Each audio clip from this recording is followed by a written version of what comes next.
Szeretettel köszöntöm In the whole, Önöket I would like to Win, welcome They you Lose on our Amerika event, Válasz We című Win, They Lose, rendezvénysorozatunk US első állomásán. having Ezt a elections. rendezvényt This is az going to be our Alapjogokért first Központ event most of a indította series of útjára. events. Ez az első alkalom, This is és the ahogy a very neve first is jelzi, occasion, az and amerikai előválasztásról fog szólni. it's going to be Elsőként about the felkérném primaries Pétert, az of Alapjogokért Központ the US. operatív igazgatóját. First of all, I would like to give Tartsa the meg floor to beszédét. Péter Törcsi, Operative Director of the Center for Fundamental Rights, to hold his opening remarks. Jó estét kívánok, szeretettel köszöntöm Önöket a Good evening, ladies and gentlemen. I would like to welcome you on the event of the Center for Fundamental Rights about the US elections. This is going to be the first event, as said by our host, because until the November of 2024, we are going to meet regularly with you and others, hopefully, to reflect on the events of the election process in the US. We gathered many friends over the years thanks to CPAC and the networking related to CPAC. That's important to note because in this rather confused, turbulent time due to the pandemic, the Ukrainian-Russian war, it's important to note that we have allies in the US, and we hope that there are more allies in the US than Americans that do not like the conservative Judeo-Christian politics carried out by the Hungarian government and the majority of the Hungarian parliament. Now we are going to talk about the preliminaries and the primaries in the US, and I do not want to go into many details, but it's important to note that Donald Trump was called basically a loser many times since Biden won the last elections, but now it seems, and I think that's good news for Hungary, that at least the Republican primaries were won by him. Now it seems that there is only one competitor within the party, at least, Nikki Haley, former UN ambassador, and now I think we can expect Donald Trump to be the Republican candidate, and he will go against Biden or someone else from the Democrats. And that's quite important for us Hungarians for multiple reasons, because since or between 2016 and 20, we had good balanced relations with the US. It was a relation between allies. And the US ambassador in Hungary acted like an ally, and that changed after 2020, unfortunately. And I think this is not due to the Hungarians and the Hungarian government, because there is, let's say, progressive, mainstream, Democrat-led group in the White House and in its influence circle, which is not interested in having balanced relations with conservative political parties in Hungary. I think Hungary has been always interested in having this balanced relationship with the US, and we, of course, here in the center have conservative values, and of course we root for that force in the US which represents the same values as us. And that's why it matters who is going to be elected in the beginning of November as the head of the country. We can only hope that this person is going to be Donald Trump, and that's not only about party membership. I think he is a guarantee in his person that the conservatives of the US will keep going on this traditional conservative route. And if the leader of the right will not be Trump, then I think that's a message which would be hard to calculate for the West and for the Hungarian right as well. So I think we can only root for Donald Trump, and let's hope that it is going to be not only the primaries, but the election itself as well. And we chose the slogan, "We win, they lose," which is coming from Ronald Reagan, who said this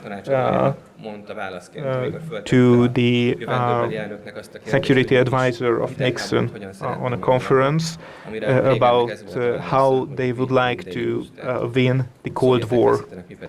And that was the answer Reagan gave: "We win, they lose."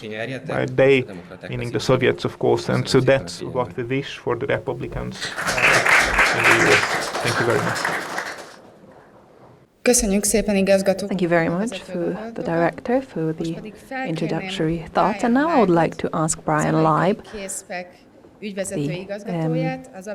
CEO of the American CASEPAC and who is also the senior researcher of the Center for Fundamental Rights, our old friend, to come up stage.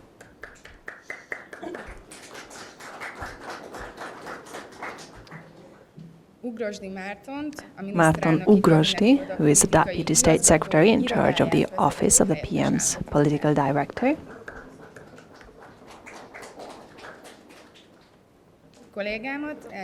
Also my colleague Magor Ernyei, I'd like to call up stage, who is the Director of International Relations of the Center for Fundamental Rights.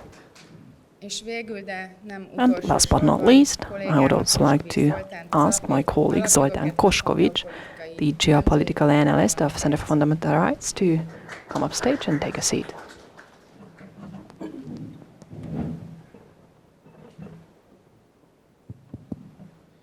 And this is when we switch to English. Allow me to welcome everyone to We Win, They Lose.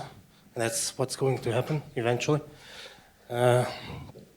Because this simply can't go on. And I think that 2024 may be the year when common sense finally triumphs in Europe as well as across the pond. This is the first one of our series of events dealing with the American election year. And I think that we should first deal with the process itself. Because for Hungarians, for Europeans, I think even for many Americans, the process is quite complicated. The United States is the cradle of modern democracy. It's the oldest continuously functioning democratic republic in the world. But old also means complicated. And the primary process is especially complicated. So I would like you gentlemen to talk a little bit about how the primary process works. So the first question is, please jump in, anyone at any point, this is a conversation. Who selects the party nominee? Is it the voters or the parties?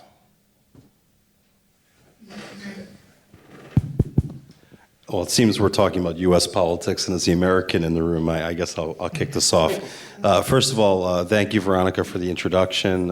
Thank you to Zoltán, to Peter, to everyone here at the Center, Magor, for having me here. In your opening remarks, you said something along the lines of wanting to know that Hungary is not alone. Hungary is not alone. There are a lot of conservatives in America that are sick and tired of what's happening in our country, the woke nonsense, and we look at what's happening here in Hungary as very encouraging to know that we also are not alone. So you are not alone. The Hungarian people are not alone. To talk about the primaries.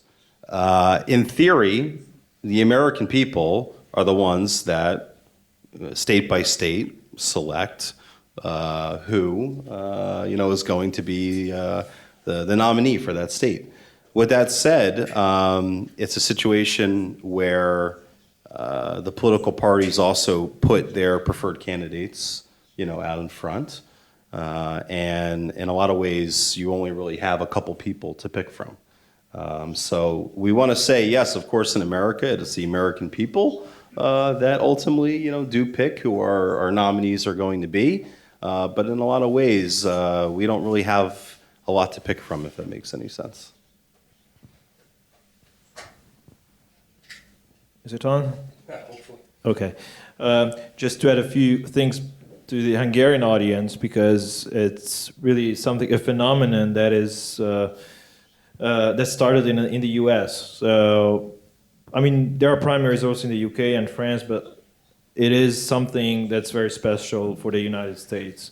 The Hungarian left experimented with primaries at the last election. Wasn't very successful. Exactly. So Péter was the product of that experiment. But basically what happens on paper is that every state has primaries or caucuses.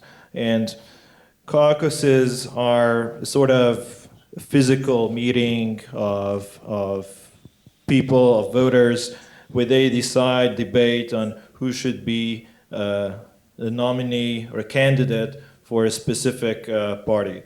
Whereas primaries, votes are cast in a secret way, and this is, I think, in the majority of the cases now in the US, primaries actually happen in almost all states. As we know, there are early primary states, like Iowa, New Hampshire, Nevada, South Carolina, with different political importance, and they also define in many ways what's going to happen in the rest of the primaries. And the delegates are allocated then to the nominees. And it all goes to a convention to both parties, which will happen in July and August for the Democrats, July for Republicans, where then the delegates will vote formally on the nominees, and then they'll present the candidate of the party. So basically, in a nutshell, that is the process, and then there are various forms of primaries and caucuses, which we can talk about. And just real quick to add on to that, the caucuses are much more grassroots driven versus a primary is, of course, the candidates will go and they'll campaign and you'll see them speak, and you just show up and you vote on one certain day. Caucuses, it's a whole process, and it's very grassroots driven. I would like to come back to one of the points that Bryan made on who's picking the candidates. And I think this is really important because traditionally the kind of guys and girls you see running on the primaries are establishment people, like senators, governors, sometimes members of the House of Representatives, but you don't really have outsiders. And I had the great pleasure of covering the 2016 US presidential election in the Hungarian media, which was a lot of fun, I have to tell. And what really struck me back then is that the candidate Trump at that time came as a complete outsider and circumvented the entire system, which was in place for more than 200 years. And this was remarkable in a way that anything he did ended up on the front pages of the newspapers and the TV shows. And not only with Tucker Carlson, but also on NBC. And this hasn't happened to any outsider Republican candidates before that. And this comes back to what you mentioned about who picks the candidates, because this might have been one of the first instances where somebody who did not have any backing of the establishment, including the media, the donors, and everybody else, was able to challenge and win at the end. And we haven't seen that much instances of this since then. You have a few occasions. You have Jair Bolsonaro in Brazil. You have Javier Milei in Argentina. You have a few other people in Europe who are trying to do this, go around the gatekeepers in the media and so on and so forth. But the successful examples are few and far between. So I think for that reason, this election, the 2024 election, is equally important because it will be a rematch of what we've seen in 2016. And of course, all of us expect a result, but how this is going to work in practice is going to be really interesting. And that applies to the Democratic side, because usually you don't challenge a sitting president unless there's a very grave reason to do so. There seems to be a grave reason. grave seems to be an And, operative word here. Yeah, and you do have primaries on the Democratic side as well. Don't forget that. There's one person running so far. And it might be in the summer when we get to the conventions that maybe the only person who was voted on so far drops out of the race for certain reasons. And then comes the question that what happens next, because we haven't really seen that before. So what happens then? So Joe Biden wins all the primaries because he's running unopposed, and then suddenly health reasons prevent him from actually taking the nomination at the convention. What happens? What do the delegates do at that point? Well, it is unprecedented, as Márton mentioned. Nothing similar has happened, to my knowledge, in the U.S. History. But many unprecedented things are happening right now in the U.S. With trials and everything against a former president. But definitely, RNC would have a say in that. So the way it works, these are pledged delegates. So on paper, they would be required to vote for the candidate that they pledge to vote for. If something happens to Joe Biden and drops out of the race for some reason, it would be up to the RNC, to the DNC, to decide on the way forward. DNC is the party organization, the Democratic Party organization. RNC is the Republican Party organization. And certainly in that case, the establishment would have a big say in who's next. And with the superdelegates, they could have a big influence on the outcome of the convention. Oh, new word, superdelegates. Who are those? Yeah, so superdelegates are an invention of the Democratic Party, actually. It's basically a part of the delegates that's not allocated by the registered voters, but it's allocated by the Democratic leadership. So it involves members of Congress, local leaders, and various establishment people. So a large chunk of the Democratic delegates, although not the majority, are superdelegates, and they have a say in the second round of a potential second round of voting in the Democratic convention. Maybe one more thing to that. If we go back to 2016, when Bernie Sanders was challenging Hillary Clinton for the nomination, the issue of superdelegates was really delicate because Bernie Sanders had great results in the primaries. I mean, for them, obviously. And a socialist. Well, at least he stands for something. I mean, we have to respect that even if we don't agree. But the point is rather that I remember the talks in the summer before the convention that how the superdelegates can swing the entire nomination out of the way of Bernie Sanders and in the way of Hillary Clinton if Hillary Clinton is not able to get the necessary votes to have the majority on the floor. And equally, on the Republican side, we saw some kind of lawyering around the existing rules that what could be done if Donald Trump gets the nomination, how can the RNC get away from that in the very last moment? So legally, I think everything is possible. There's a saying that if there's a will, there's a way. But obviously, the nominee dropping out of the race before the convention would be a little bit unprecedented. And just to share my opinion on that, I have reached the opinion now in recent weeks that Joe Biden is not going to be the nominee for the Democrats. You're starting to see Joe Biden get a lot more active on the campaign trail. When Joe Biden's active on the campaign trail, he starts talking about prime ministers that have been dead for 30 years that he just met with. He can't put sentences together. He can't figure out how to get off a small stage like this. So my working theory behind this is that they're starting to put him back out there for the American people and the American electorate to see how weak he truly is. And I take no pleasure in saying that my president is weak, but he is. He's weak and he has no idea what's happening. So I think they're starting to put him back out there and they're going to pull a little switch maybe in September or in October. Who that's going to be, your guess is as good as mine, but I just don't see how it's going to be Joe Biden. At this point, I would like to mention that this series of roundtable discussions is going to go well into November, so we will have a lot of time to discuss those events when they occur. But let me just have a quick vote here. How many of you think that Joe Biden is going to be the actual Democratic politician standing for election in November, on November the 5th? Magor? I think he will be. Okay. Okay, that's 3-1, Magor. I'm sorry you lose. I think the Democratic Party is in a very bad situation. They don't have good candidates. Biden is not a good candidate.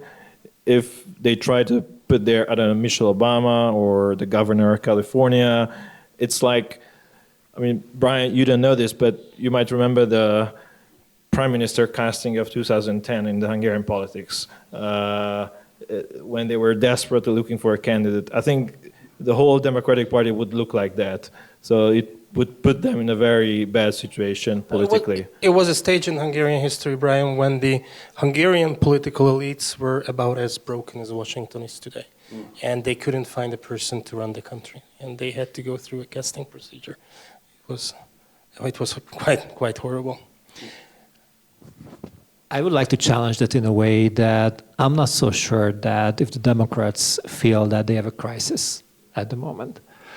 For us, it's quite obvious that what you see on the border in Texas, what you see in the big cities, what you see about drug abuse and all those things, the vanishing middle class in the Midwest and all those kind of things, which are a great concern to many conservative thinkers in the United States as well, is something that we're going to miss and that we want to fight for. But on the other hand, if you have a completely different understanding of the individual and society, this might be something that you look for. And if you look at the economy, it's not doing that bad, to be honest. The IRA has done a great job to lift the Americans out of the fallout of the pandemic. It did a lot to get Europe down after the fallout of the pandemic. But if you look at what you see in the media, if you look at Taylor Swift, for example, you wouldn't think that there's a great trouble brewing in the United States. At least if you're moving around in Manhattan or certain parts of LA, because many parts of LA are not so safe as they used to before. So you don't want to wear your Rolex and Sunset Boulevard anymore. But the point is rather that if you live in that bubble, which leads the establishment, you might just think that everything is fine, the stock market is going up, and you have transgender people popping up here and there in the leadership of the military, for example, and you're fulfilling your social agenda and political agenda as well. And you won't have this kind of sense of a crisis that everybody else in the United States sees. And this might allude to something that we are about to discuss later in the conversation today, is that the division of the American society is grave. And whether it will be possible to overcome these kind of divisions is the major question, I think, of the 2024 election. So just to add to that, I do think the Democrats understand that they have a crisis and that Joe Biden is not electable. They started this whole process and all the witch hunts against Trump because they thought that was a way to solidify their base, that was a way to get Trump off the ballot, and man, has that backfired. And now you have Trump leading on national polls, state-by-state polls, battleground states he's leading. So Democrats, as much as I can't stand what they appreciate and what they stand for, they are smart from a political perspective, and they know how to win, and they're very organized. So I have a hard time thinking that Democratic operatives in D.C. are looking at this polling data and saying, well, Joe Biden's our guy. Because I don't see it. I think they're looking at the polling data, they're looking at the sentiment from voters. Consumer confidence is actually at an all-time low in America right now. Inflation is through the roof. I still can't buy a carton of eggs in America for less than $9. It's just completely out of control. And the average American is feeling so much pain, whether it's at the gas pump, at the grocery store, paying their bills. And you know, I don't know how it works with the Hungarian electorate, but the vast majority of the American electorate, they vote with their checkbooks and their wallets, what's best for their family.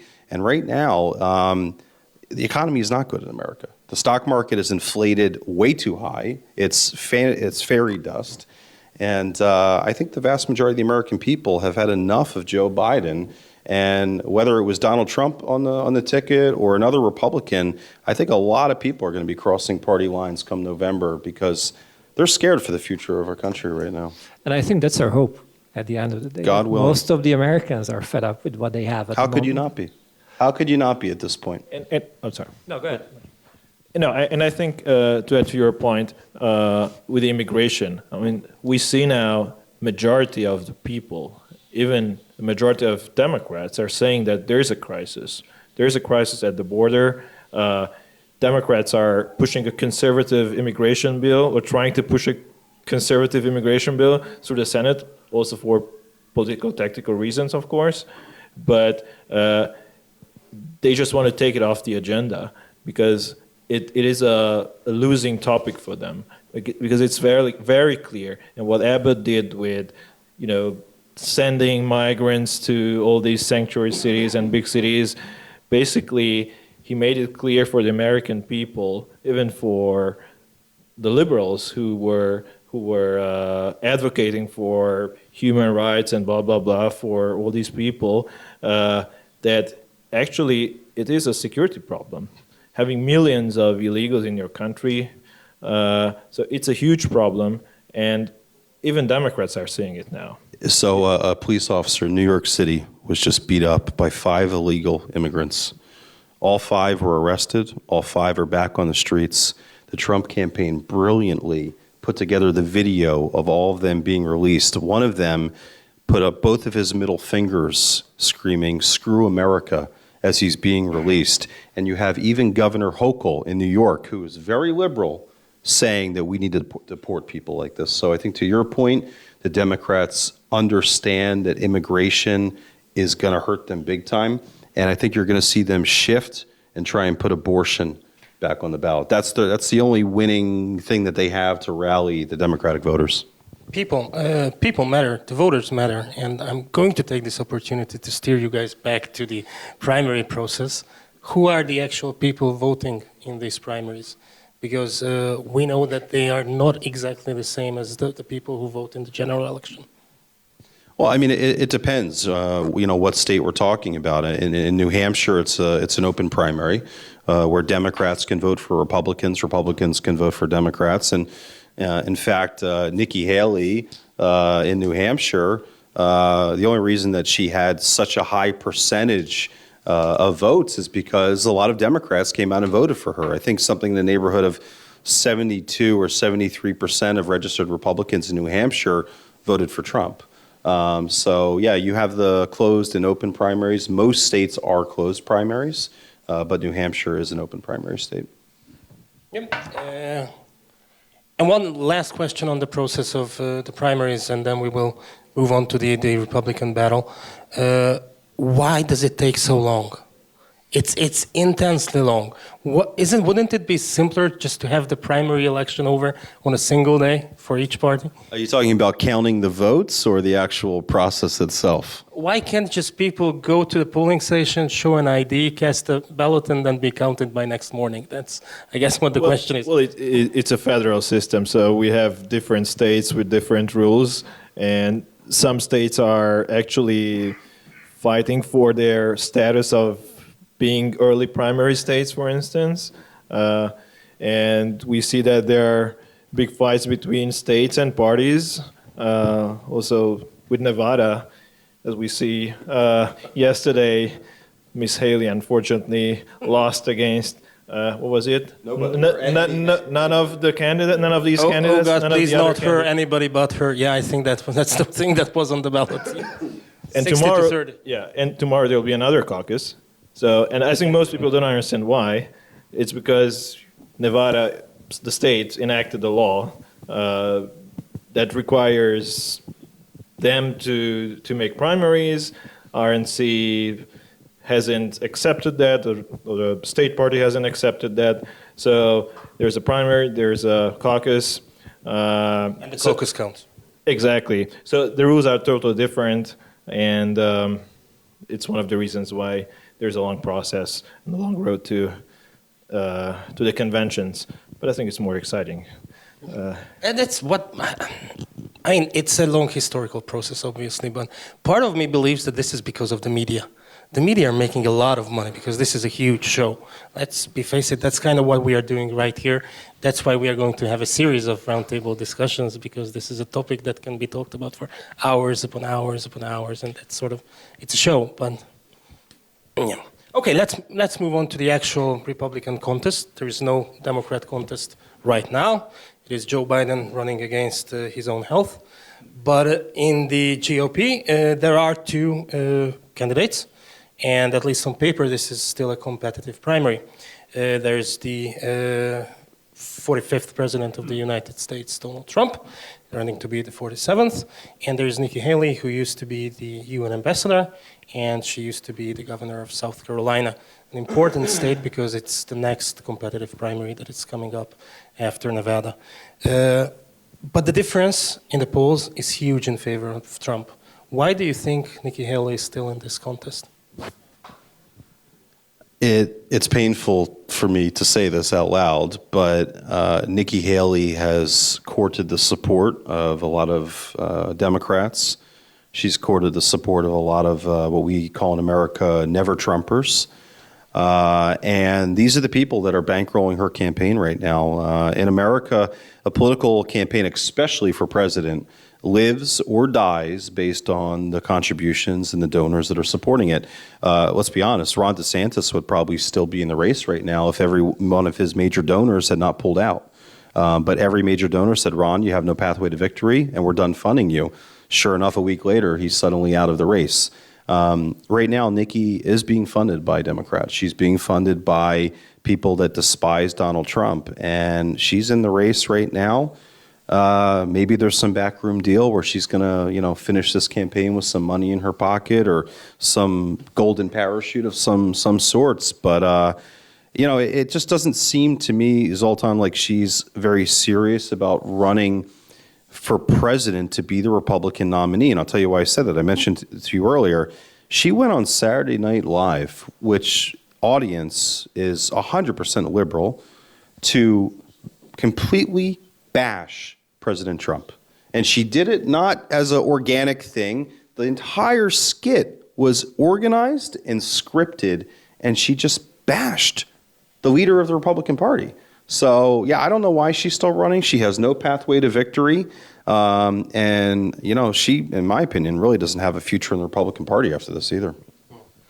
I think she made a bad decision. I think her initial intention to run, I think it would, let's say it makes sense from point of view, if she wants to become, let's say, the VP of Trump, I think it would have made sense. I mean, having her as, this daughter of immigrants, convert to Christian, a former governor, woman. So let's say a new type of Republican who can address the younger voters, maybe moderates as well.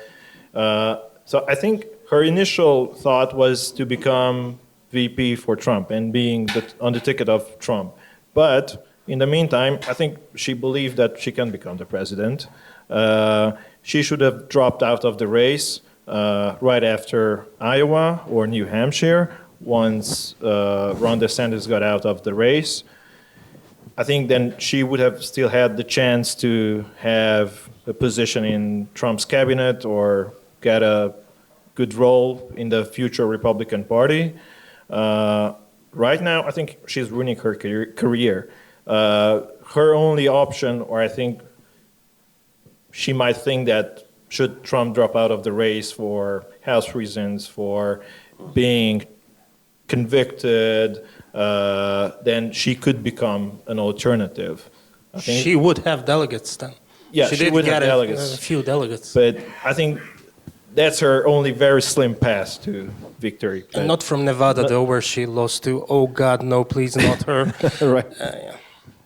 It would be funny, though, if out of the roughly 2,000 delegates at the Republican convention, you would actually get the nomination with like 52 or something like that. What does tell you about democracy?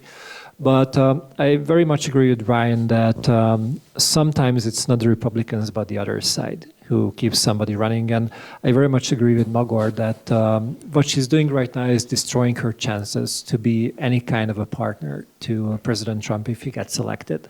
And I think the smartest of the contenders, and this is just my personal opinion, was Vivek Ramaswamy, the businessman, who realized he had a great run in social media. He was picked up by the mainstream press as well. And instantly he realized that the path to victory is if he supports President Trump's running for president. And that might be a sounder strategy, to be honest. Also, if we look ahead for the next 20 years of the Republican Party, because with all the good things we say about President Trump, he's over 80. And he's not going to live forever. Nobody lives forever. Not yet over 80, but he's going to be over 80 when he's president. Most of these contenders are still pretty young. Ron DeSantis in his late 40s, early 50s, something like that. Vivek is like 30-something, pretty young. So they have decades to go. And Nikki Haley is also not that old. So if she does this properly, she might have a bright future ahead of her. But maybe not this year, but 2023, 2032, something like that. She has time, but she might be blowing it at the moment because she speaks out so harshly against the leading contender within the Republican Party. And to add to that, when you're running for president, everywhere you go, there's 15 cameras in the room, microphones are on everywhere. So the things that she is saying now, it's not like she's saying it in a vacuum and no one's this is gonna stay with her for her career. And she's saying a lot of stupid things right now. A lot of stupid things. I never loved Nikki Haley. I mean, I liked her, but I've been just so disappointed with her.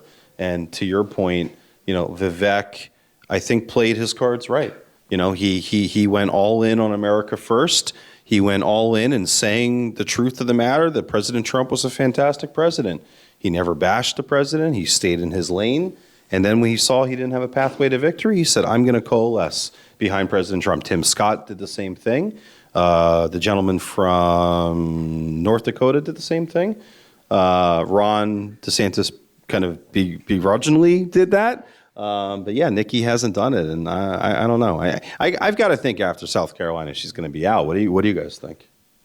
I agree with you. Yeah, I think for her, being a former governor of South Carolina, it has some importance for her to run for the office in South Carolina, but I think she will be out of the race.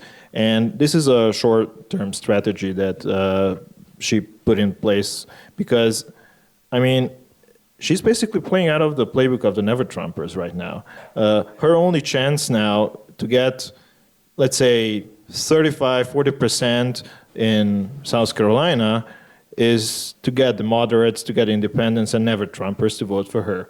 And now she's going against Trump, and as you said, she's destroying her chances of being part of the future Republican world.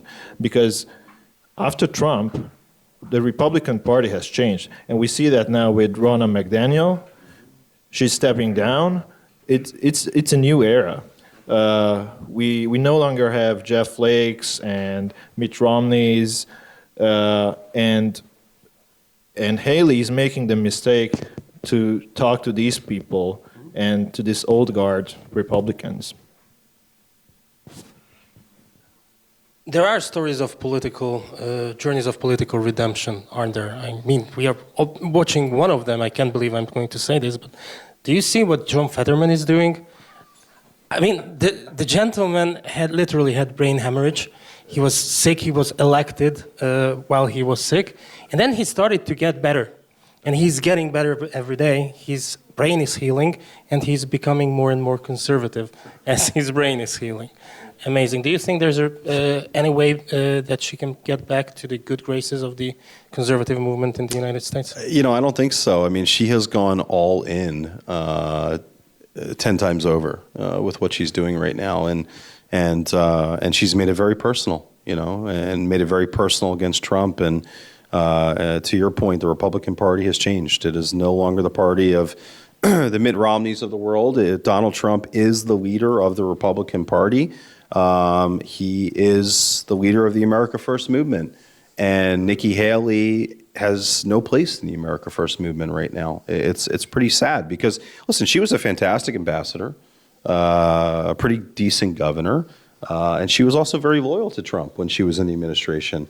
And, I guess this is just a front row seat to politics, right? Actually, Donald Trump sort of welcomed her into the race when she announced almost a year ago. So it didn't start off so bad as it ended up for her. Okay, quick vote. How many of you think that she can be within 20 points of Trump in her own home state in South Carolina? Márton? One of the problems with this, and I'm not going to give you an answer, is that the Americans don't like losers. And if you cannot carry your home state, you're in trouble. So I think this will be decisive, that what the spread will be and who's going, well, I don't really have doubts who's going to win, but what the spread will be, because that will be a very strong message to the ambassador, whether she would have to continue this until later on or drop out right now. Okay, what about you, Bryan? Will you take the out? Will she break 20%? Yes. She might get close, but maybe 1 or 2 points above or below. But I don't think she's going to do well. I mean, Trump is endorsed by the party chair in South Carolina, the governor, the lieutenant governor, both of the U.S. senators, I think almost every single sitting Congress member from South Carolina. So I don't see her pathway to doing well in her home state. And to your point, maybe that'll be the wake-up call. Mentally, you've been the governor of a state, and that's the state that now is ending your career. Maybe mentally that'll shake her up a little. But it all comes back to whether or not donors are going to want to keep supporting her. And if donors keep putting millions of dollars into her super PACs and her PACs, she's probably going to stay in the race. Magor? Well, I think yesterday's results should have been a wake-up call for her. Yesterday's embarrassment, but I think she'll be around 2025. That's my bet. But it's her real last chance. And actually, she said that. I think she had a statement like, "I have to be at 43% in order to continue my race." So that's not going to happen. So it's obvious. So I think she'll be out of the race. But to be honest with you, I think that since she focused all her energies on New Hampshire and on South Carolina, if she loses both, she has no excuse for being in the race. And we've discussed this at length, but it's also obvious that you cannot be in the race if your donors aren't supporting you financially. Now, what would be the conclusion that we would have to arrive at if, despite all that we have said, she loses South Carolina and remains in her race because somebody is funding her? What would that be then be the conclusion? I think the conclusion at that point is very simple, that there is still a small percentage of Republicans that are your never-Trumpers, that have, I hate to say it like this, TDS, Trump derangement syndrome, that cannot fathom how someone like Trump is the leader of the party. I mean, I have a quote-unquote friend of mine in Florida. When Mike Pence announced he was running, he was all in for Mike Pence. Okay, now Mike Pence is out. Then he switched to Tim Scott. Now Tim Scott's out. Now he's back to Nikki Haley. So it's this small minority within the Republican Party, I think, that maybe is pushing her. And unfortunately, there's some serious money there too. Yeah. Yeah, I'm sure that Democratic donors will continue to fund her. The media will continue to promote her as electable, and the Republicans' only chance to beat Trump, according to CNN. So that will continue.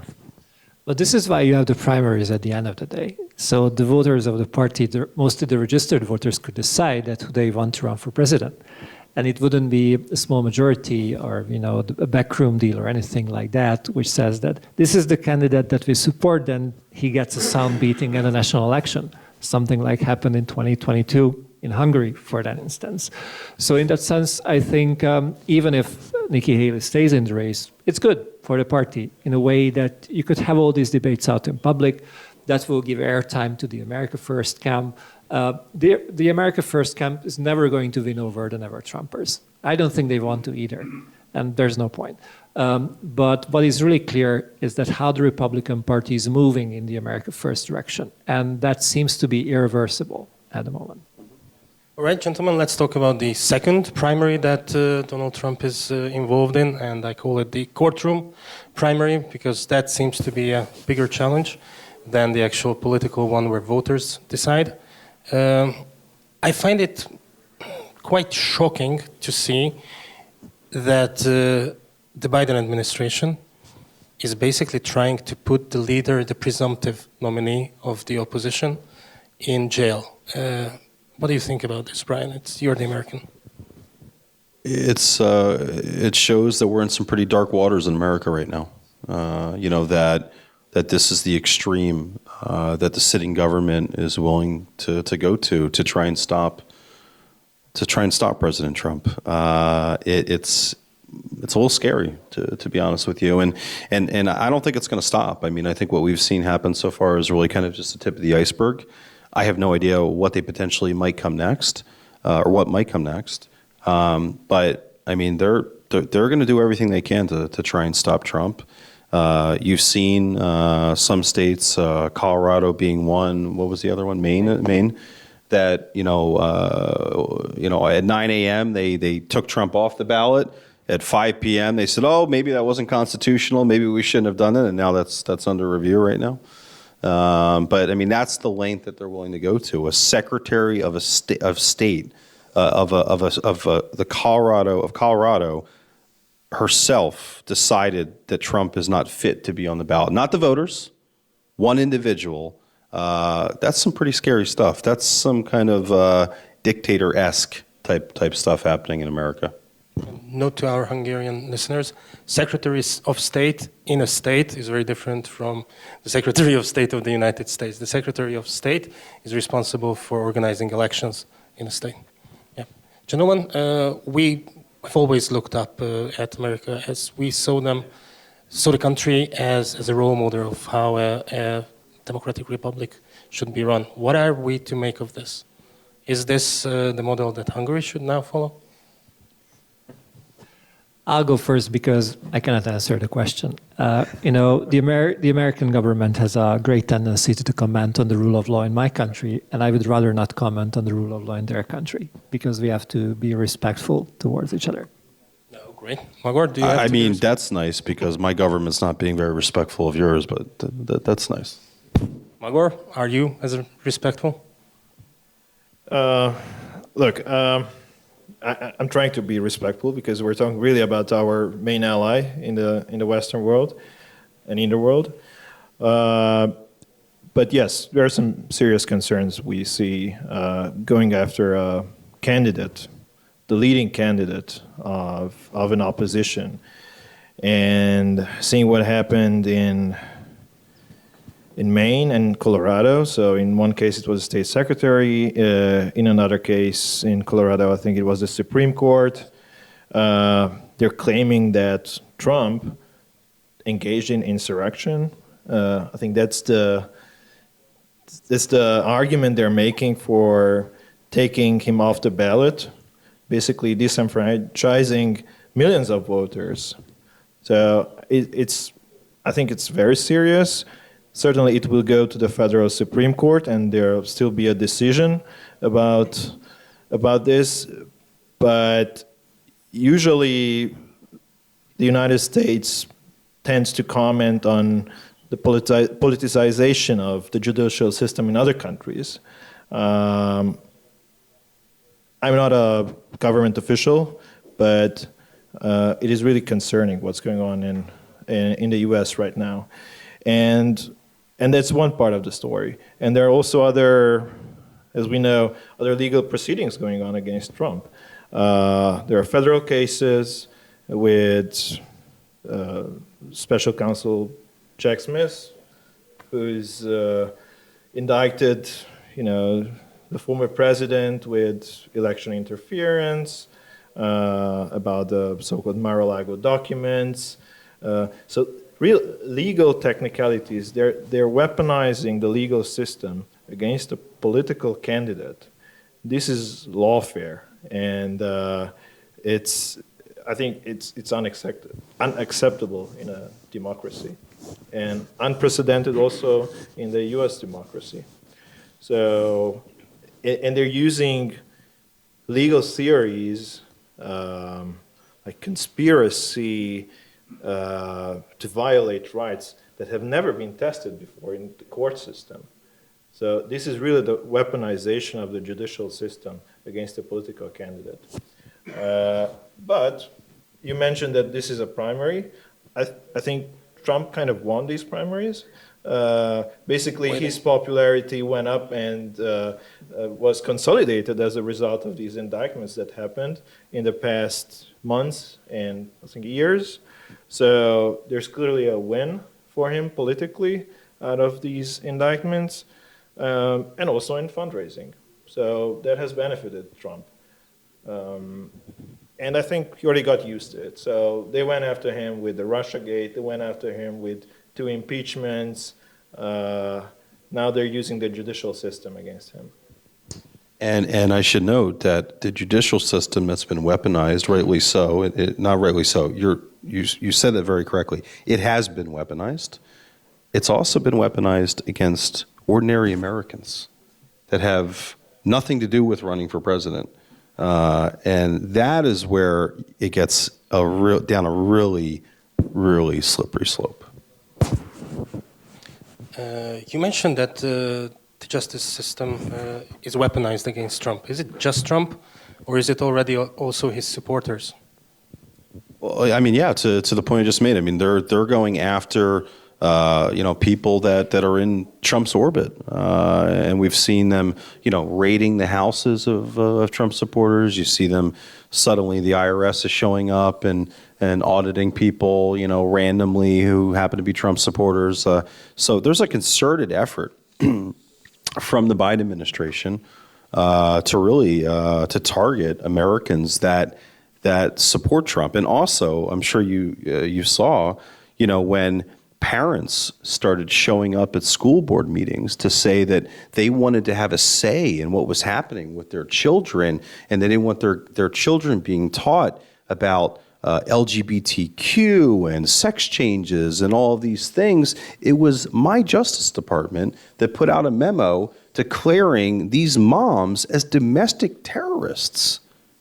So, this is kind of just the lay of the land that we're operating in right now in America, where moms and dads that want to have a say in their kids' education are labeled as domestic terrorists. I mean, it's there's a lot of scary stuff happening, and I hate to be redundant here, but we are in the election in America for the future of our democracy, of our republic, and if Trump is not reelected, I don't know what the future of my country looks like. With the final question, let's generalize this a little bit, because it's not just America that's facing a stark choice, it's also Europe here. The case of the criminal justice system being weaponized against Trump is not unique. We have seen that happen on the continent of Europe as well. Salvini was charged, for example, with kidnapping of all things. And British conservatives faced Nigel Farage, lost his bank account, for example. He also faced prosecution in other matters. So this is not a unique phenomenon. It seems that the liberals, let's put it like liberals, are tearing down their own most deeply rooted values, like equality before the law, for example, in order to do what? Why are they using these tools? Let me get started here. I think Poland is a great example, what we see in the making right now. What you see in Poland is that the newly elected coalition government is destroying the rule of law by claiming that they're protecting the rule of law. And you have the Prosecutor General of Poland, appointed obviously by the previous government, appealing to different European organizations that the rule of law should have been protected, just as it was the other way around before the election in November happened in Poland. So it seems that if you want to be on the right side of history, then anything is possible. And that applies to how the West approaches the war in Ukraine. That applies to how the opinion leaders approach issues around LGBTQ, whatever. Delete what you wish. And this is how we are being told what to think and how to behave, what to like, what not to like, and so on and so forth. And this is what the European parliamentary election is about this year. And sorry for the small detour. It's about whether people will be listened to. It's about whether people can decide what kind of future they want for their country and for their continent. And if you look around in Brussels and Paris and Berlin and Greece and basically all the other countries in the European Union, you see guys in huge tractors coming out saying that they don't like what's happening. And what your reaction to that? Russian President Vladimir Putin asked these farmers to go out on the streets and protest the European elites. Nonsense, obviously nonsense, but this is what is the state of public discourse at the moment. Because just because you're not on the right side of history or not progressive enough, anything can be applied against you. And that happens to our country within the EU. With all the infringement procedures and the discussions on Article 7 procedures and so on and so forth, which are legally nonsense, but nobody asked the question whether this is something legal, because you have to punish those evil guys who think differently. Okay.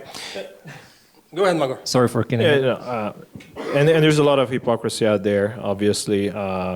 Just read an article from co-chair of Freedom House, the think tank that always issues these country profiles and calls, for instance, Hungary, they put us in a semi-democracy category, so basically on the level of, I don't know, an African country, maybe, African democracy. And the guy is openly advocating for these proceedings against Trump and getting him off the ballot. So they have their institutions, and this is what we have to learn, we as conservatives have to learn, that we must have our own institutions, and we must work with the right people, we must work on our international coalitions. That's why we do CPAC Hungary here at the Center for Fundamental Rights. That's why we do a lot of outreach to fellow conservatives across the world, and in particular in the United States. So we can also have the network and connections, what they have on the other side, because they just text each other, call each other, and maybe here a report pops up, here a court decision is made, and that's how they operate. So we still have to learn a lot, but I think we're on the right side of history. Bryan, one final word. I'm going to take a little detour here, and I know there's a Hungarian audience here, and that's what I want to speak to. 2 days before coming here, I saw the statement from Senator Cardin in Maryland that really just completely slammed the Hungarian people, the Hungarian government, your leadership here. And it really, for lack of a better way of saying it, really pissed me off. That this senator, who, by the way, is retiring in 6 months, so he's done and really doesn't matter anymore, that he would use his platform to say how much he wants to have better ties with the Hungarian people and Hungarian government, but yet he's issuing statements threatening to remove Hungary from the visa waiver program and a whole host of other things.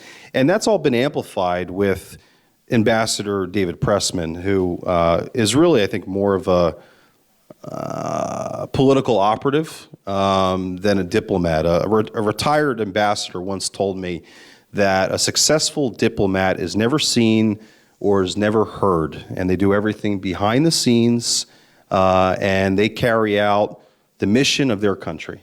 And when I look at what Pressman has been doing, it really just sickens me. And as a Jew, it sickens me when he wants to label the Orban government as anti-Semitic just because you guys go after George Soros, as you should.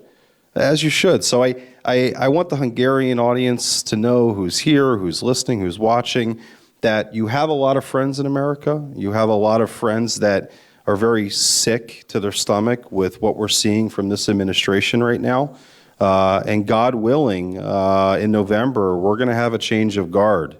And when we have that change of guard, there's going to be a 180 in policy, and you're going to see U.S.-Hungarian relations great again. So I just wanted everyone to know that. That's a great closing point there. I want to thank you for coming here. I want to promise you that these occasions will continue. There is another America, very different from what you see when you turn on the TV and see Joe Biden or Mr. Pressman, for that matter. And that America is great. And our relationship will indeed be great with them once again when Donald Trump is again president. We are going to work for that. We are going to show you our work in these roundtable discussions.